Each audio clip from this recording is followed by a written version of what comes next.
지난달 16일 발생한 세월호 참사. 잘못된 관행과 안전 불감증이 불러온 비극으로 국민들에게 큰 충격을 줬습니다.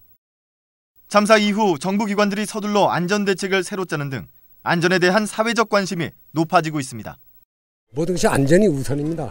그다음에 편의성 그렇게 보는 것이 바람직한 걸로 생각됩니다. 세월호 참사의 후폭풍은 부동산 시장에도 불고 있습니다. 부동산 거래 활성화를 위해 허용된 수직 증축 리모델링을 놓고 안전성에 대한 논란의 불이 다시 지펴진 겁니다. 국토교통부는 당초 안전성을 담보할 수 없다는 이유로 수직 증축에 대해 부정적인 견해를 보였지만 전세난과 건설 경기 활성화를 위해 지난달 25일부터 수직 증축 리모델링을 허용하기로 했습니다. 15층 이상의 공동주택은 최대 3개층, 14층 이하의 공동주택은 최대 2개층까지 수직 증축 리모델링 할 수 있습니다. 절차도 다시 만들고 안 되는 문제를 조명하고 구조 설계하는 사람들이 참고할 수 있는 기준도 만들어주고 그대로 제대로 시행되고 있는지 전문기관이 검토를 하고 하는 이런 여러 단계 안전장치를 만들어 놓고 안전을 담보하는 법이네. 그것도 증축법이도 이제 일부 제한했잖아요.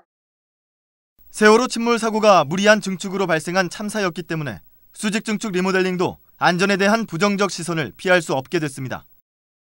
리모델링을 추진하던 단지들은 수직 증축 법안 시행에 맞춰 기대를 걸었지만 세월호 참사 이후 섣불리 나서지 못하는 분위기입니다. 세월호 문제로 해서 정말 안전한지 또 우려되는 목소리로 주민들이 얘기하고는 있습니다.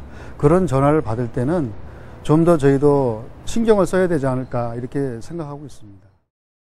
전문가들은 오래된 아파트의 골조가 유지된 상태로 수직 증축이 이루어지는 만큼 여러 변수가 있어 안전에 신중을 기해야 한다고 입을 모읍니다.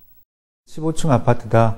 그러면은 15층에 버티는 구조로 이제 만들어졌다는 거죠.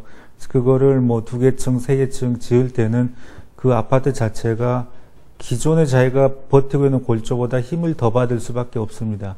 그래서 구조 보강이 제대로 이루어지고 있느냐, 그 다음에 그게 적적한 시공이 되느냐, 가장 기본적으로 그 시공하고 정말 딱 매치되는 그러한 도면이 존재하느냐, 여러 가지 변수가 많아요. 수직 증축 관련 법안에 따르면 리모델링을 하기 위해서는 건축 당시에 구조 도면이 있어야 하고 2차례에 걸친 안전 진단과 구조 안전성 검토를 하는 등 안전을 담보하기 위한 장치들이 마련된 상태입니다. 하지만 안전에 대한 관심이 어느 때보다 높고 무엇보다 안전이 최우선이라는 교훈을 다시 한번 깨우친 지금 수직 증축 리모델링에 대한 안전성 논란은 시장의 뜨거운 감자가 될 것으로 보입니다.